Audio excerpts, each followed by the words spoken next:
difference between augmented reality, virtual reality, and mixed reality. It is a range of experiences. On one hand, we have virtual reality, which is a total immersive experience where you put on a headset and you are disconnected from your environment. Everything you see and interact is a 3D generated object. And on the other hand, for augmented reality, you have a connection to your environment, like in HoloLens, and you have some extra information, maybe 3D or maybe audio information that's available to you, which is augmenting your reality. Also, we have mobile phone applications like Pokemon Go. You are looking through the glass of your phone and you're able to find 3D objects in the real world. And this whole range of experiences we call mixed reality. And short, it's called XR.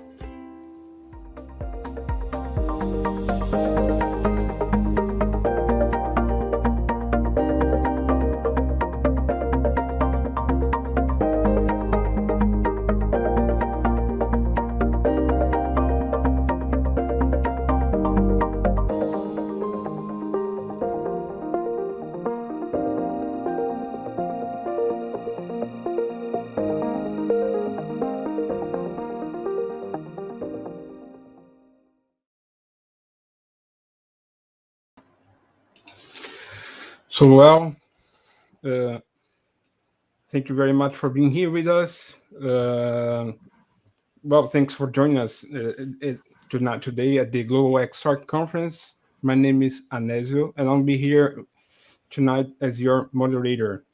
This session is titled, Do We Live in the Matrix and Would It Matter If We Did? And it's going to be presented by James Ashley here with me, the CTO of Lablight AR. And hey, don't worry, we will be here till the end of the session, and there's going to be a Q&A session for you. So please put your questions in at Discord or at YouTube, and we'll ask James. So the stage is yours, James. Welcome, and thank again for being with us. Thank you. Let me go ahead and load this up. Okay, so the topic I want to address today is, do we live in the matrix and would it matter if we did? And hopefully you're seeing this on your screens right now. It's a slide presentation. We can break down that title into two more philosophical questions. The first one is, do we live in a simulation of reality rather than in reality itself? And secondarily, if we do live in a simulation, to what degree should this affect how we live our lives? And for those of you who can't stay for the whole session, the answer to the first question is yes, probably. And to the second one is it depends. So before I jump into this, a little bit of preamble about my qualifications for discussing the philosophy topic. So I've been doing cutting edge technology for the last 10 years or so, initially with the Microsoft Surface Table and also with the Microsoft Kinect. And in 2012, with a friend, I wrote a book called Getting Kinect Programming. From there, I moved on into doing augmented reality with the HoloLens headset, did a course in 2017 with a friend, Dennis Verkup, for LinkedIn Learning about programming for the HoloLens. After that, I went on and did some programming for a company that did work with Magic Leap, and we actually received a very large grant for Magic Leap to look into using augmented reality with construction. And since then, I've been working at Lablight, and what we're doing there is applying augmented reality to problems in biomedicine and biopharmacy. But before any of this happened, I was originally in grad school. I was pursuing a PhD in philosophy, never completed my dissertation, but did get trained for approximately 7 to 8 years on the philosophical traditions. And since I went into tech, one of my key interests, probably like someone who came to tech from music, say, is to always tie my past in together with my present, and to find those connections between philosophy and technology. And of course, as we get deeper and deeper into VR and AR systems, there's a very clear connection between the metaphysics in philosophy and what we're doing today in VR and AR. So without further ado, let's jump into the question, what is the matrix? Oh, wait. Okay, I said no more preamble, but it's important to have at least one preamble, because another big topic that's occurring these days is this huge question: what is the metaverse? And this has pretty much happened over the last 2 months. And in addressing this, I'll try not to be overly cynical. To a certain extent, it's true that the metaverse is uh, somewhat marketing hype for various companies. And while that's true, that's not the whole story. The rest of the story is also that there's some underlying desire that the metaverse is intended to address, and various companies are trying to come to terms with what the metaverse is and trying to hitch their wagon to it. Again, in part because there's a lot of hype around it, but also in part because a lot of companies like Microsoft, like Facebook, now Meta, like NVIDIA, have been working in similar areas for a long time and see this as a way of sort of pulling together all these various technologies into one key concept.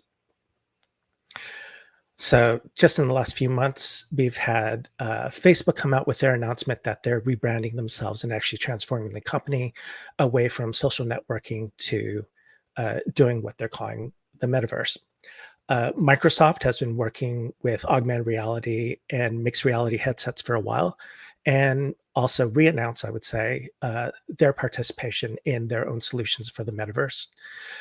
NVIDIA similarly has had this thing they've called Omniverse for a long time, but they've suddenly sort of revamped it and repitched it into this bigger concept. They're still calling it the Omniverse, but it's pretty much indistinguishable from what everybody else is calling the metaverse. And if you've seen it, there's this great parody called the Slandiverse. So playing on this notion that everybody's getting on top of this thing, but what it actually is a little bit vague. So the first thing I want to do is try to clarify in a very limited way what we think of as the metaverse. So first of all, this metaverse is going to be social. So if you think about a VR device, a lot of what we do with it now is not social at all. And it tends to resemble a philosophical notion called the brain in the vat. And the brain in the vat is a philosophical question of how do we know that we actually exist in the world, rather than simply being a brain in some sort of primordial goo with tubes attached to it that simulate reality for us. But that's not what the metaverse is. It's not about isolate humans. On its basis, it's always about intersubjectivity. Whether the rest of the world is there or not, you're always dealing with other real people to whom you have some moral obligations, with whom you want to have social relationships, and so on. So one of the key things about the metaverse then is this notion of connecting people together. The second big thing about the metaverse is it's not some sort of MMORPG. It's not about online gaming necessarily. More importantly, it's about commercial activities and social activities. So in a sense, the same way we used to have to go to a store in order to buy things, we'd have to go into actual banks in order to withdraw money, and we'd have to go places to meet with friends. These are ways that we were bound to the society around us. And with the rise of the internet, slowly we found alternative ways to have these social relationships with other people that didn't involve actually going out to visit people face to face. And so the notion of the metaverse in this sense is to be the next step in the internet. Additionally, in being commercial, it's also not really meant to be gaming, but it's going to have game elements as a part of it, as we see when everybody having 3D avatars in front of them and replacing their bodies as they move around in these special social networks. Implicit in all of this talk about the metaverse is that the hardware is going to improve over time, and we're going to have increasingly realistic simulations inside of our metaverse experiences. And then finally, this is a repetition, but everything about the metaverse, when people run out of things to say, is that it's going to be like the internet, only better because it's 3D, right? So another player that's sort of taking a hiatus now is Magic Leap, which was a competitor for the HoloLens for a while. One of the great things that Magic Leap did was they brought in a lot of really great thinkers. One of the great ones was Neil Stephenson, and he helped articulate this notion of magic versus layers. I think while other people are doing a lot with trying to come up with reasons for having a metaverse and how their technology fits into our conception of the metaverse. Magic Leap did this kind of special thing where they actually started planning out and philosophizing about what the metaverse was going to be. And they called it the Magic Verse. That in itself is interesting because Neil Stephenson is the author of Snow Crash, where he coined the term metaverse. But then Magic Leap came along, didn't use that term. Instead, they used this new term, Magic Verse. And what they imagine is, first of all, a physical world, and top of that, a digital world that includes mostly augmented reality. But then on top of that, they imagine different layers of digital. Hi. I think we do have a problem with your mic. It's muted. Oh, okay. Did that just happen, or can hear it? Did that happen recently? No, no sound at all. It's not low. It's no sound at all. Okay. So I'm not muted. And speakers say that it's working? No.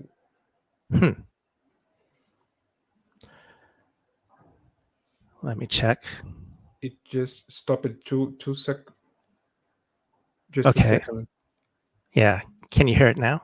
Yeah, please go ahead. I think it's a problem over here. Sorry. Go ahead. It's working now. Okay, good.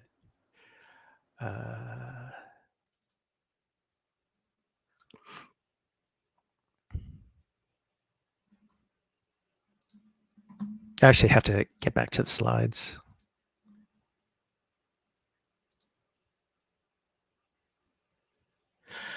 Okay. Let me say. Okay, so Magic Leap has this idea of the Magic Verse, but here's another interesting thing. We can call the metaverse by many different names. And let's go through the history of that, because this whole notion of this interconnected space that connects people together actually comes out of a whole series of sci-fi books that generally go under the category of cyberpunk, right? So the first great one is a short story by Werner Vinge from 1981, and he called it The Other Plane, and it's in a short story called True Names. I cannot recommend this story enough, partly because it anticipates so many different things. It's not just this notion of virtual reality, but he also has a notion of artificial intelligence and artificial intelligence augmenting people, the notion of having pseudonyms online and the importance of having pseudonyms online. And yeah, it's just an incredible book that anticipates so much of what went on in technology in the 90s and the 2000s and onwards. It's absolutely mind-blowing. But so he calls it The Other Plane. One of the interesting things about this is the technology is very different from what we're thinking of the metaverse now. When we think about the metaverse, we're thinking about VR headsets from HTC or from Facebook and so on, where you put it over your head and you basically have two digital screens covering your eyes, right? But that hasn't really been the history of cyberpunk. And the reason I want to add this is for all the reasons I gave before, defining or attempting to define what the metaverse is. A key thing is it's not bound to a certain technology. And for instance, when we talk about VR and so on, we've thought about other technologies such as having diodes hooked up to your head in order to do controls. We've thought about having contact lenses, and this is fairly sci-fi as it is, but the notion of having contact lenses instead of headgear as a way of augmenting or replacing reality in front of you. In this book, True Names, what Vinge suggests is kind of strange. It's basically you look at a screen, and back in the analog days, when the TV signal was off, you would get these blurry black and white buzzing screens, right? And that seems to be the basis for his notion of how the other plane would work. You would look into it, sort of go into a trance, and suddenly all these odd shapes would form themselves into images in your mind, and you'd be able to go into this other world and interact with people in the computer world. So that's a fairly early notion of what the metaverse is. The next big one is probably William Gibson's notion of cyberspace in his book Neuromancer, and alternatively called it cyberspace, or also the Matrix. Yeah. And in his case, you'd do something called jacking in, which would put you into this computer world that connected you to every single other computer in the world, and would allow you to interact with people or interact in common spaces. Another big notion is the metaverse, which, as I mentioned, was coined by Neil Stephenson in 1992 in his book Snow Crash, which is another absolutely mind-blowing book. And in his case, again, you didn't have necessarily these headsets that you'd put down over your eyes. Instead, you would have a suit and a device that would sit in the middle of the room, and the device would project images from a distance, like a movie projector, into your eyes. And if other people were in the room, they would get projections too. So again, it's this alternative notion of the technology that really isn't tied down to the technology that we have today, largely because all these books predated our current technology. And then the last one worth mentioning is Ernest Cline's book Ready Player One, in which he calls the metaverse the Oasis. It's written in 2011, and he comes into it in a world where we do have VR devices and the internet and so on. So he's able to blow off or to pull on all these notions that we have today in order to draw his image of the Oasis. So again, what's really fascinating about all these other books is they weren't written just before we have what we think of as VR today. They're written before what we think of as the internet today. Really, you can think of 1996 was about the day when everybody had those AOL mailers and could get online. And it was about 1997 where half of the people online were doing it through AOL. And following that, we had the browser wars and Internet Explorer and so on. But the first three major books about cyberspace and the metaverse are written before any of that had happened. So here's another question. Why the metaverse? I can't give a big explanation, but the general notion is, first of all, yes, we can go out into the world and actually go into the bank or go into work or go have office meetings and so on, or go to the store. But there's a basic inconvenience to doing all of this. And we've discovered this inconvenience when we've gone online and realized that we can find easier ways to do this. And it's especially poignant today after about a year and a half of being home for many of us during the pandemic, and realizing not only is it more convenient to do a lot of the shopping and so on online, but it's just a lot better in a lot of ways. I cut 2 hours of commuting every day from my day. That means a little more time for work, actually, and being more productive, which is not a good reason, but it's there. But the other big thing is I have more time and energy to be with my family and to actually be present with my family, which has been wonderful. So I would say those are definitely great outcomes of moving from real world interactions to the internet. And the general notion is that by being online in the metaverse with virtual reality headsets or whatever technology ends up displacing the VR headsets, in general, that'll make our lives even better than it has been with the internet. So the notion is always, even though we have this basic assumption that reality is always better than a simulation, the whole basis and premise of the metaverse is, in certain cases, a simulation is better than the reality. Yeah. And I think, while in a lot of cases that's probably true, you've also probably noticed that the moment you don't have to go into work or go out anymore, I think this is especially true with men. We tend to be starved for relationships too. It's much harder to have casual relationships with other people when we don't just have these office relationships with people where we can have very casual, not too intimate, but just nice enough relationships with other people that give us social interactions that we actually do crave. I think that's the other thing we've discovered under the pandemic, that we, at the same time that we have all this convenience in being at home, we do crave these social interactions. And we even crave in-person interactions. There are some things that at the current time the metaverse can't really replace. But who knows? We're definitely going to try to get there. Okay, so that's enough preamble. Now to the hard stuff. Philosophically, what is the matrix?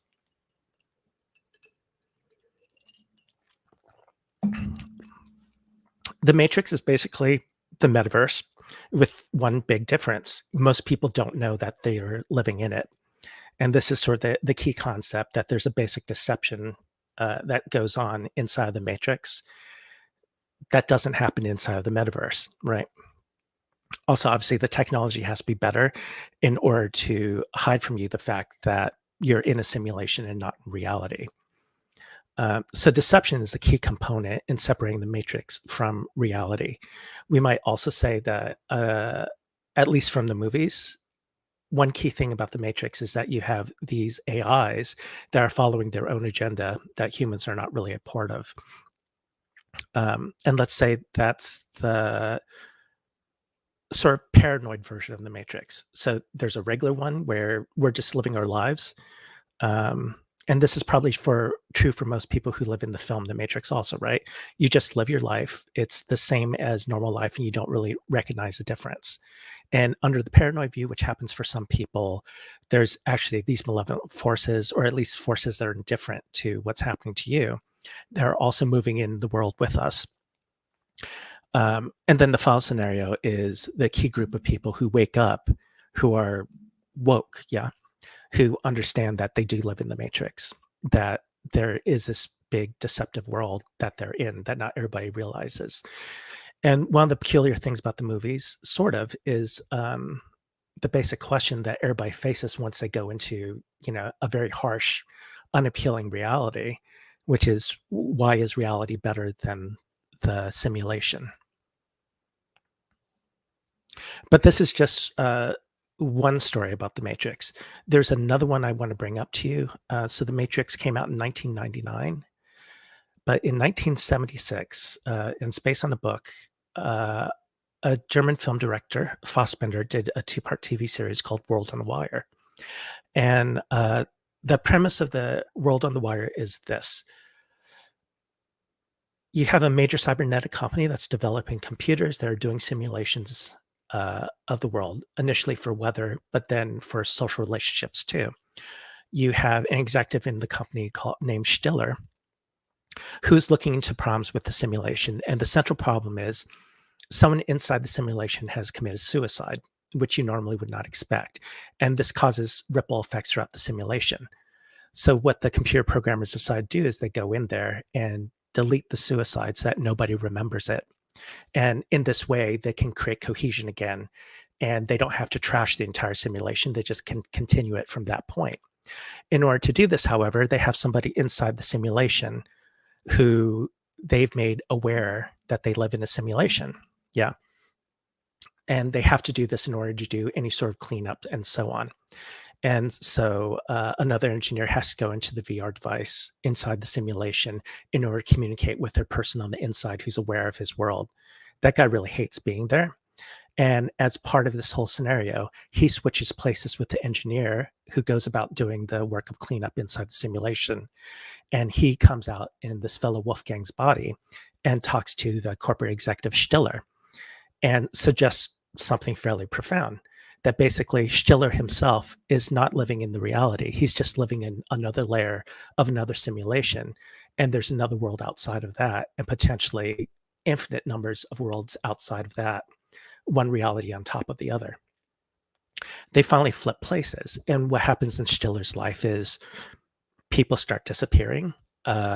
People's memories of events start changing, and he starts feeling more like an outsider. At the same time, his role in the company mysteriously changes. His relationships with people mysteriously changes. And increasingly, he undergoes all of these very strange signs that what the AI, this simulacrum from inside the simulation, inside the company's mainframe computers, told him was actually true, that he himself was also living in a simulation, and that he'd been detected. And there are people going through the world cleaning things up. And you've probably seen this as a scenario for other movies over time. I think, is it the 13th Floor is one, and another one is Dark City. But World on Wire probably spells it out most clearly in a very straightforward fashion that draws direct comparisons with the Matrix. So in this case, these are two different notions of what we'll be calling the Matrix as a philosophical problem. On the one hand, from the 1999 film The Matrix, we have all these people who are real people plugged in to a world. And so their experiences are simulations, but they themselves are real. They just have no notion about what the reality is. Inside World on a Wire, the people themselves are simulations, right? They're not people in vats plugged in, but they themselves are computer programs interacting with other computer programs. And they may have self-consciousness to the degree that the computer that's running them is able to have the horsepower to create some sort of emergent property such as self-consciousness. But they themselves, in a sense, are not real people other than in relation to simulations, which are simulations to them, right? So these are two notions. Either you're a real person inside a simulation, or you yourself are a simulation inside of a simulation. Okay, so we've gone over what is the metaverse, how is the Matrix different from the metaverse, and two different concepts of what the Matrix is that we may be living in. So the important question now that we have the sort of architectonic of the questions that we're going to try to address is, how do we come to know if we live in the Matrix or if we live in reality? One of the core notions from the Matrix movie is this notion of glitches. Yeah. Every time you have the sense of deja vu, it's not really deja vu. It's actually a sign of something glitching inside the Matrix, some sort of computer program hanging that indicates that the Matrix has been disrupted. And the film itself, it's when an agent enters the world of the Matrix. But these are signs that disrupt the continuity of the Matrix itself.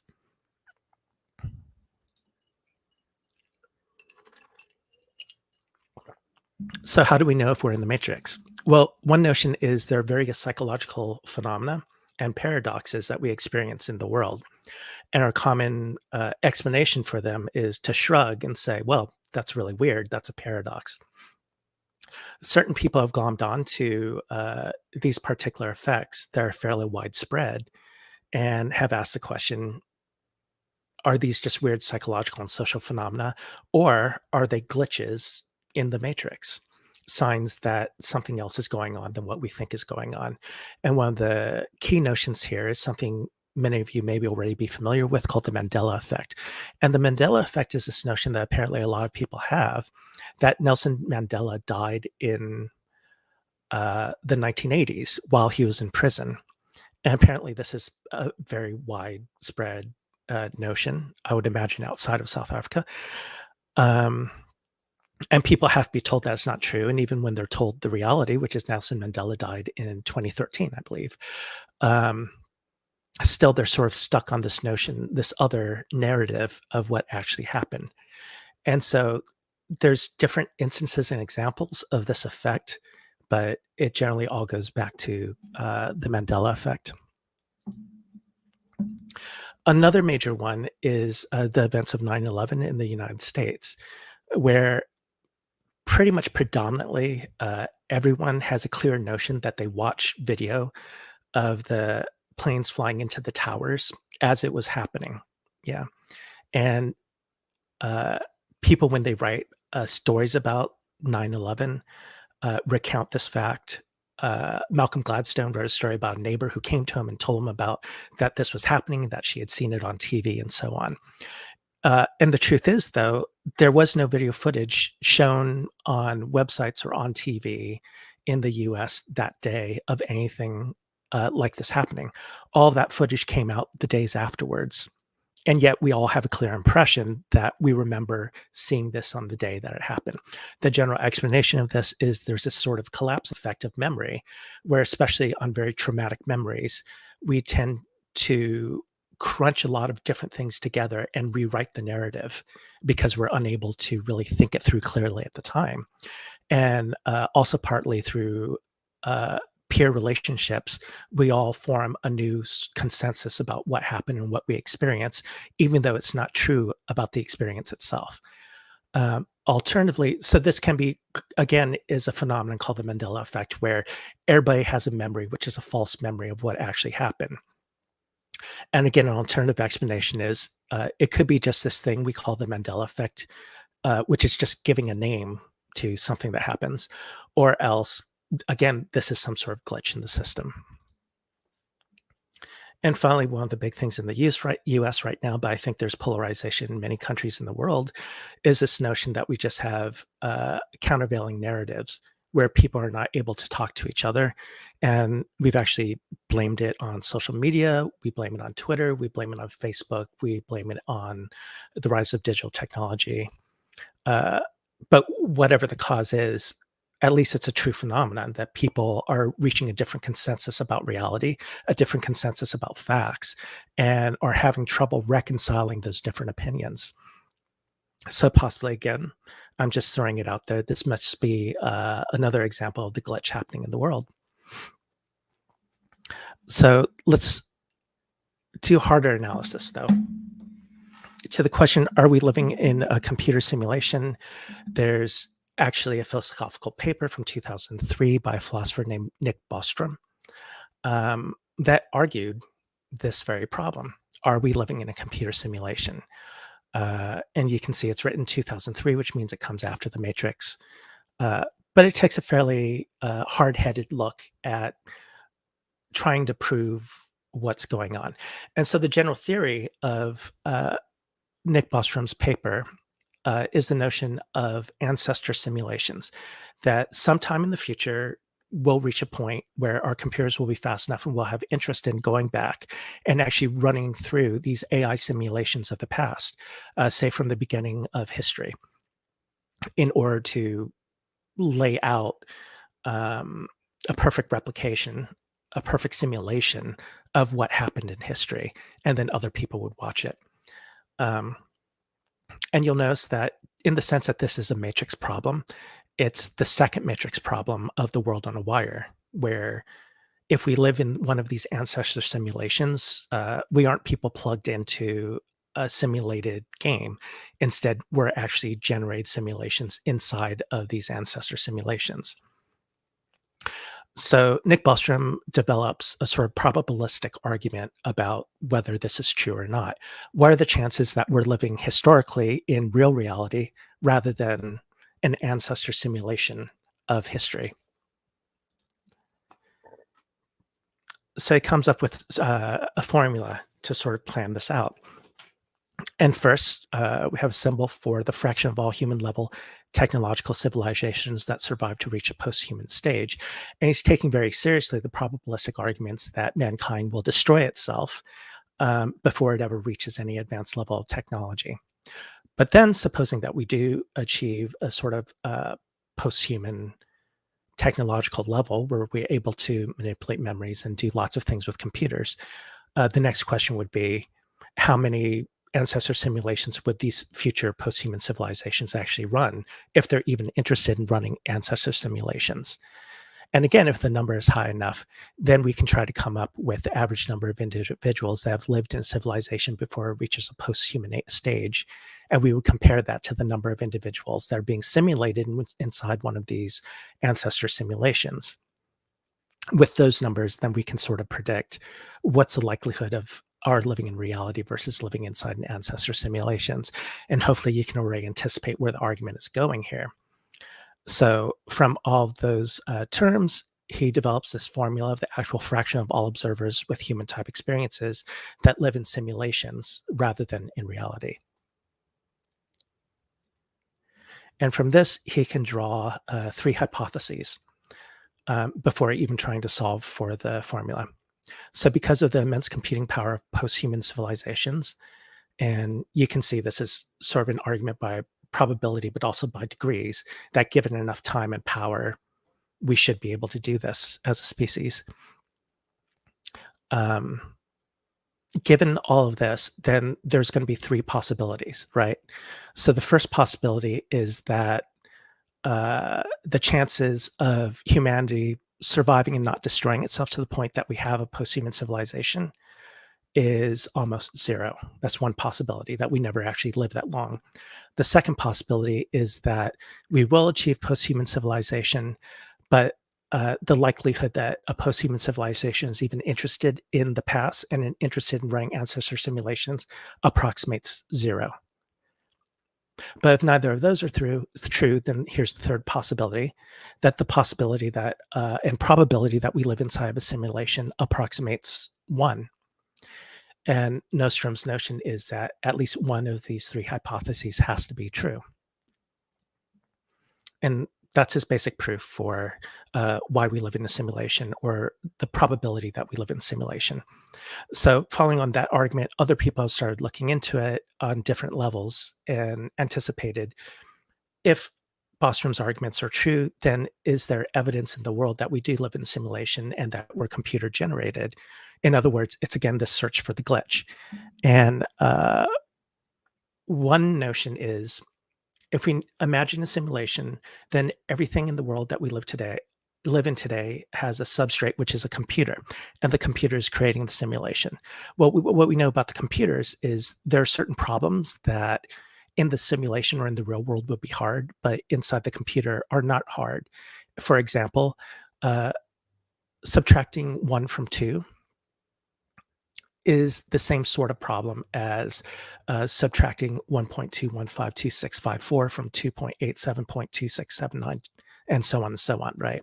That the depth and the degree of the mathematical calculation for the computer itself is trivial. It takes the same amount of time. So a lot of operations in the world are going to basically take the same amount of time until you reach this stepping operation, where, let's say in our terms, as long as you're doing mathematics with double precision numbers, that's fine. But if numbers need to be more precise than that, then you need a different kind of hardware setup. And if you imagine having problems like that inside of, say, playing Call of Duty or something, right? This will cause a stepping problem where, in order to do some sort of graphics calculation, suddenly everything slows down a little bit and starts glitching on you, and you start see tearing and stuff like that. So this is an article that came out in Scientific America a few years ago, which hypothesized that if the ancestor simulation theory is true, then there will be artifacts in the world, which are artifacts of the underlying computer. And one of these would be certain stepping operations where things start glitching. And the author of the article says, well, the speed of time is one of those. Let's imagine that we can keep having faster and faster operations, but once you get to a number that's a magnitude too large, then the underlying computer can't really handle it anymore.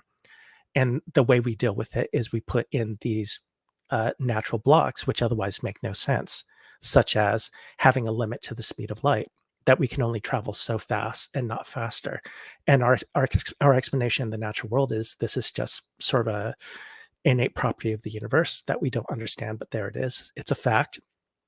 But if we understand the world as a simulation, then what this is an artifact of the underlying capabilities of the hardware that we're running on. There are two kinds of simulations. I'm going to try to speed up a little because I'm running out of time. But basically, there are hard simulations and soft simulations.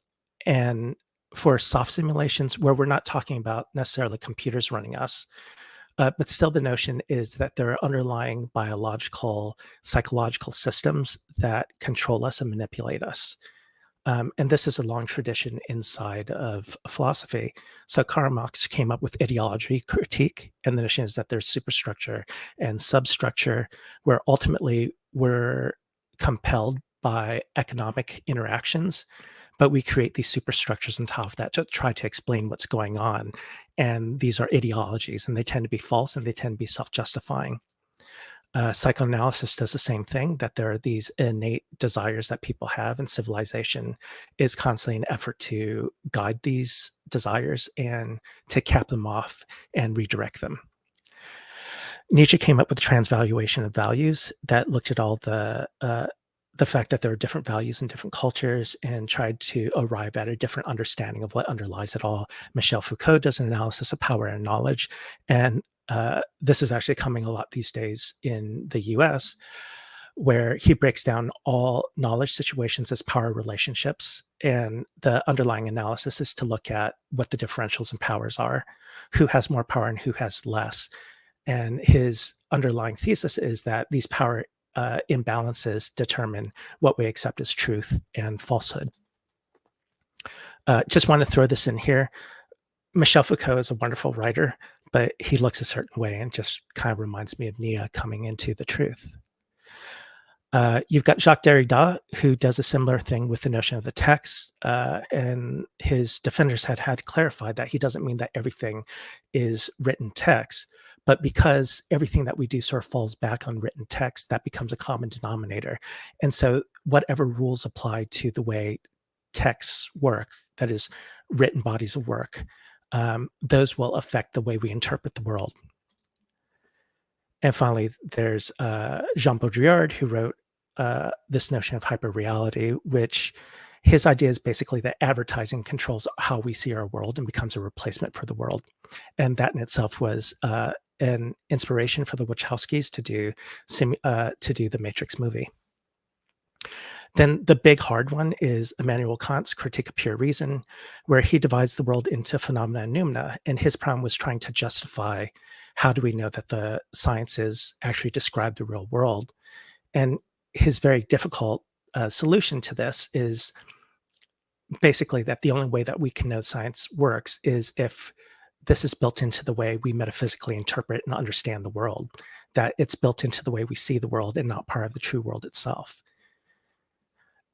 It actually holds up very well in philosophy today. And so you can see the direct relationship between phenomena being the matrix and noumena being reality, where noumena is something that we can never have an understanding of.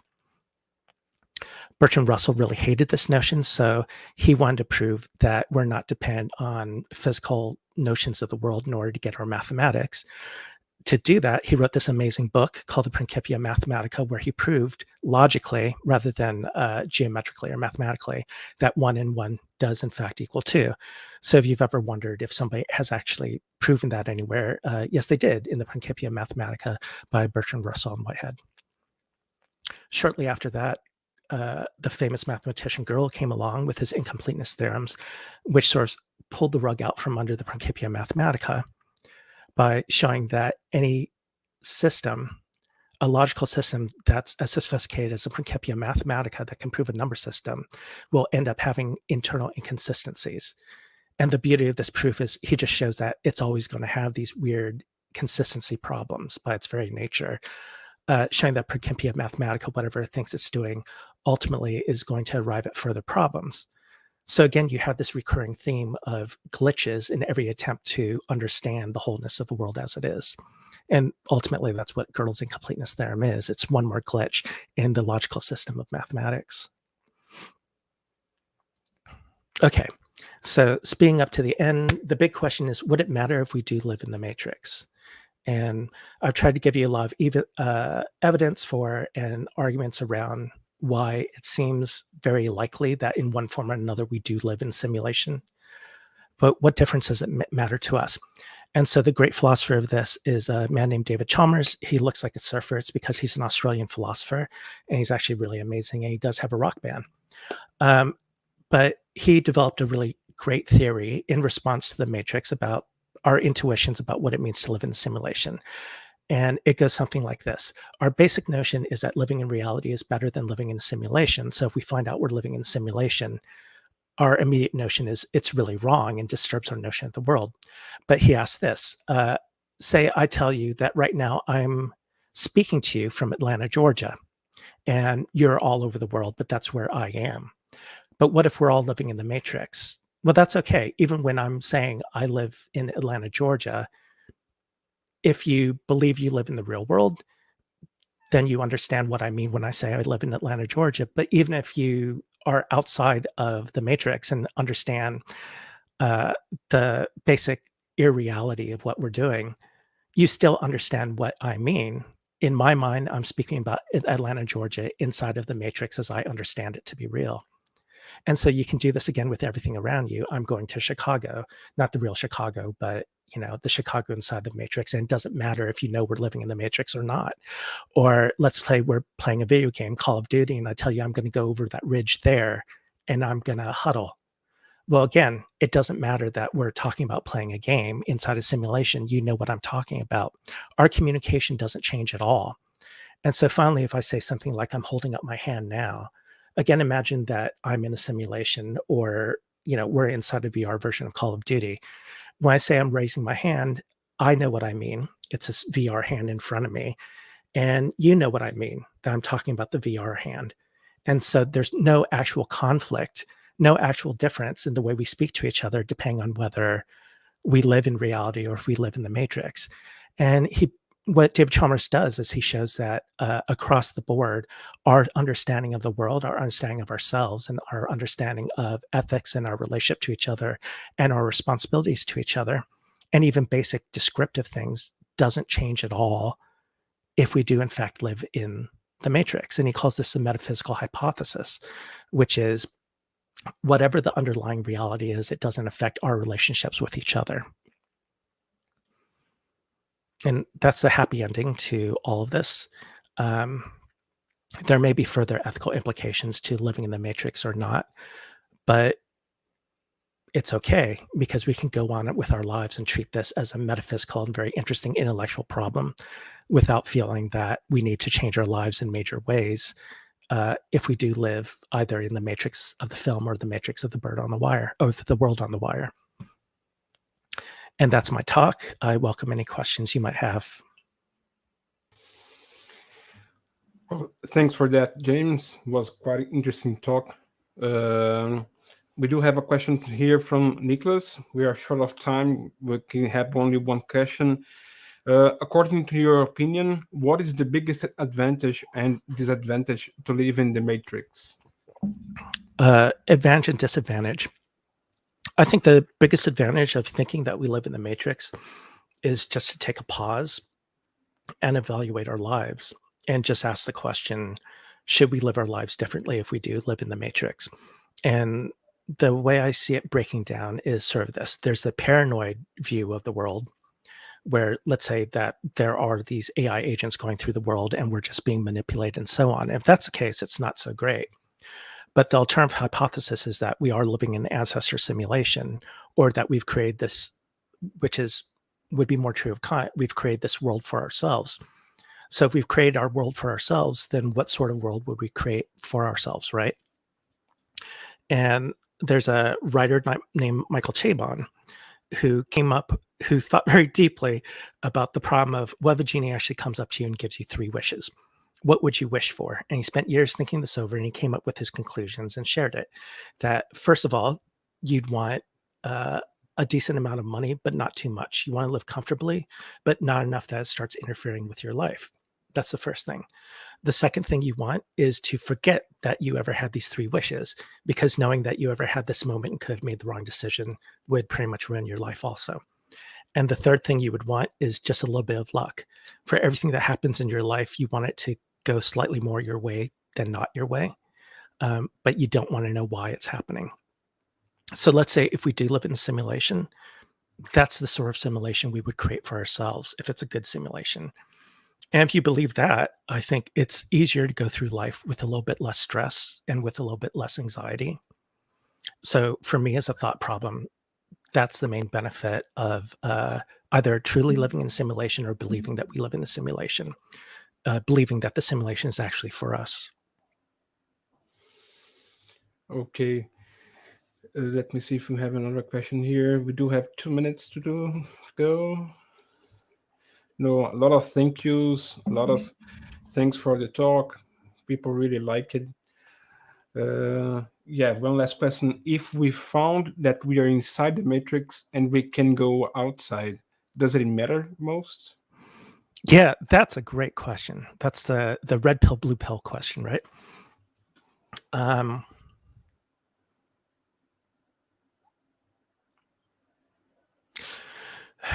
So for me, I think I'd be really curious about what the real world would be like. So I'd be tempted to take the red pill.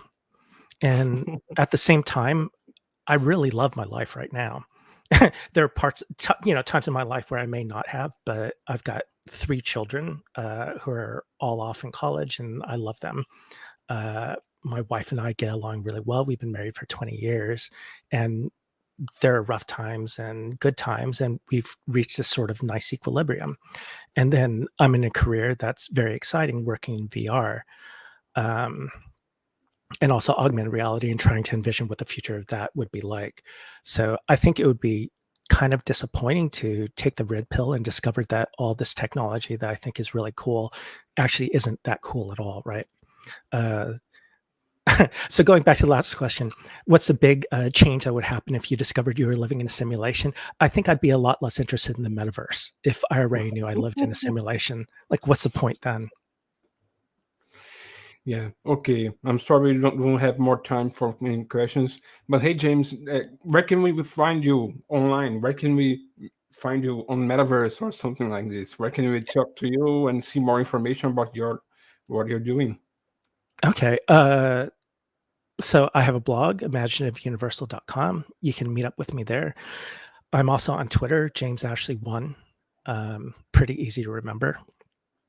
I have 30 followers, so I will totally friend you if you ping me there. And those are pretty much the best ways. Yeah. Okay. Thank you again, James. Thanks for your talk. It was really, really lovely and really new ideas for us to think about what's happening and what's going to happen in the future. Okay. Thank you very much. Thank you.